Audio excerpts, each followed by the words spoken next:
Olá, quero te cumprimentar com a paz do Senhor. Nós estamos aqui dando sequência a mais uma instrução da Palavra de Deus. Quero trazer aqui a Bíblia Despertamento Espiritual como referência, Bíblia da Central Gospel, para este estudo nesta oportunidade. Nós queremos aqui concluir uma série chamada As 7 Igrejas do Apocalipse. Você que conhece um pouquinho da Palavra de Deus já sabe qual é o assunto. Nós estamos aqui com um subtítulo que se chama assim: Desvendando os Mistérios do Apocalipse. E dentro desta primeira parte nós estamos aqui finalizando as 7 igrejas da Ásia, né? A última igreja que nós vamos abordar nesse momento, né, se chama Laodiceia. Esta igreja que trouxe aí palavras, recebeu de Deus, de Jesus, palavras duras, recebeu de Jesus palavras de ordem de juízo, mas também recebeu oportunidade, palavra de misericórdia concernente às oportunidades que Cristo ainda estava concedendo para eles. Mas vamos aqui puxar um pouquinho do pano de fundo. Você pode acompanhar em Apocalipse capítulo 3 e verso 14 até o versículo de número 22. Você verá ali a instrução de Jesus ao anjo da igreja, ao pastor da igreja de Laodiceia. Como pano de fundo histórico, deixa eu te dizer que esta cidade era uma cidade da antiga Frígia, por um nome chamado de Ópolis. Este era o antigo nome da cidade de Laodiceia, porque ela foi substituído o seu nome por conta de um imperador sírio chamado Antíoco II. Amava muito a sua mulher, e para homenagear a sua mulher chamada Laodice, então ele dá o nome de Laodiceia. É uma homenagem à sua mulher. Também interessante que, como em pano de fundo, contexto de conhecimento, era uma cidade muito rica, uma cidade que tinha um comércio muito desenvolvido. A lã, né, as vestes, os tapetes tinham uma evidência muito grande, tinha um desejo muito grande ali das pessoas, tinha uma eficácia, melhor dizendo, muito grande. O comércio ali tinha grande peso, grande valia. Portanto, era um centro também monetário, financeiro, bem sucedido. Nos dias de hoje você pode entender um centro bancário, né, de finanças aí muito bem sucedido. Trazendo aqui um contexto de ordem espiritual. Aquela igreja, ela se encaixa muito bem na parábola do semeador. Está lá também em Lucas 8 e verso 14. Em uma das situações da parábola do semeador, quando a palavra for lançada entre os espinhos. Aqui dentro do contexto espiritual, é interessantíssimo frisar que na parábola do semeador, Cristo está focando uma terra em que os cuidados excessivos, a vida cotidiana, os cuidados e preocupações excessivas, as situações que envolvem o ser humano na vida monetária, na vida social, etc., se tornou como sufocou a palavra de Deus, né? Então isso fez com que esta terra fosse infrutífera. E aqui, trazendo esta abordagem espiritual para a igreja de Laodiceia, ela era infrutífera.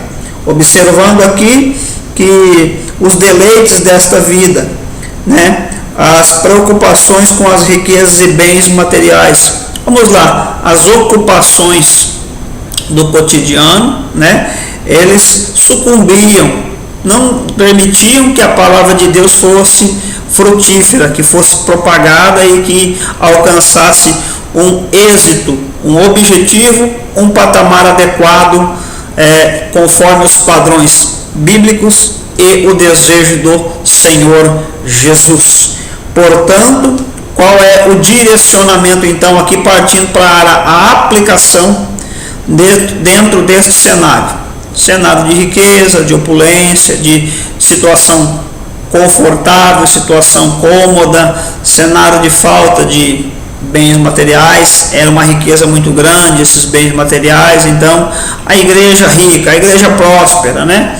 E um cuidado muito grande, quando então Cristo vem dizendo assim: és morno, antes fosse frio, oxalá que fosse quente. Mas a contexto de fundo histórico, aquela região possuía uns rios que, ao atravessar a cidade de Laodiceia, pelas condições ali, elas se aqueciam e até serviam para tratamentos medicinais. Isto é comum, e é claro que Jesus não estava fazendo crítica aos tratamentos medicinais da própria ordem natural ou da natureza. Mas Jesus estava dizendo que a situação que eles estavam simplesmente agradando a carne, e então não estavam aí, estavam só tratando da carne, e estavam indo na igreja só para cumprir um protocolo social, só para dizer que eram evangélicos, que gostavam da moda gospel, que tinham interesse pela palavra, mas na verdade eles não estavam nem aí para a aplicação prática da palavra na vida cotidiana. Entre outras palavras, eles não estavam interessados em amar o próximo. Entre outras palavras, eles não estavam interessados em uma vida de consagração, de jejum, em uma vida de meditação da palavra de Deus. Salmo 1 está lá uma instrução: bem-aventurado o varão, bem-aventurado a varoa, bem-aventurado a igreja que medita na palavra dia e noite, que não se assenta na roda dos escarnecedores, que não anda segundo o conselho dos ímpios e nem se detém no caminho dos pecadores. Eles não estavam nem aí para essas práticas cotidianas. Entre outras situações, então, por conta de viverem esta vida morna, fazendo uma referência aqui a estas águas termais que tinham naquela região, eles estavam agradando a carne e não estavam buscando uma vida espiritual agradável aos olhos de Deus. Jesus chama a atenção dizendo que iria vomitá-los, né? Aqui uma palavra de ordem dura, de juízo, para aqueles cristãos nos dias de hoje que ouvem a palavra, que são muito inteligentes e que muitas das vezes até podem ler a palavra, podem ler um versículo, ler aí um artigo, um jornal, uma revista de ordem evangélica, mas não tem amor ao próximo. O seu coração está entenebrecido, endurecido e negro pelo ódio, pelo rancor, né? Aqui trazendo para a igreja de Laodiceia, eles estavam preocupados com o capitalismo. Não é novidade para ninguém dizer que o capitalismo desenfreado leva muitas pessoas a tomarem decisões equivocadas, a pisar no próximo, a pisar nos outros, a não medir esforços para possuir o ter acima do ser. Passam a rasteira, passam a perna, usam de fraudes, né? A corrupção no Brasil é um grande exemplo nos dias de hoje do desejo capitalista de se possuir, de se ter, de se estar numa situação de prosperidade natural, prosperidade terrena, mas longe dos caminhos do Senhor. É por isso que Cristo está dizendo: igrejas assim, crentes assim serão vomitados. Chegará o dia em que Cristo separará o joio do trigo, as ovelhas dos bodes. Cuidado, se você se assemelha à igreja de Laodiceia, se preocupa só com dinheiro, se preocupa com condição social, se preocupa em promover uma vida capitalística, em só ter carro novo, casa boa, roupas de grife, eu não tenho nada contra, mas a palavra de Deus precisa frutificar na minha e na tua vida. Você está amando o próximo, está se dedicando ao evangelho, à leitura da palavra, uma vida de comprometimento congregacional, uma vida de louvor, uma vida de adoração, tem dito não ao pecado, o pecado do ego, o pecado do eu, o pecado das próprias vontades, porque Cristo disse: tome a sua cruz e siga-me. Portanto, que não viva mais eu e nem você, mas que Cristo viva em nós e que reine e domine em tudo. Aí sim Deus se alegrará da minha e da tua vida. Vomitar-te-ei. E Jesus dá uma sentença aqui, palavras duras, dizendo que eles eram miseráveis, dizendo que eles eram desgraçados, ou seja, não tinha a presença. A palavra desgraçado aqui não é um xingamento, mas é a ausência da graça, a ausência da presença do Espírito, a ausência da comunhão com o Criador. É este o sentido.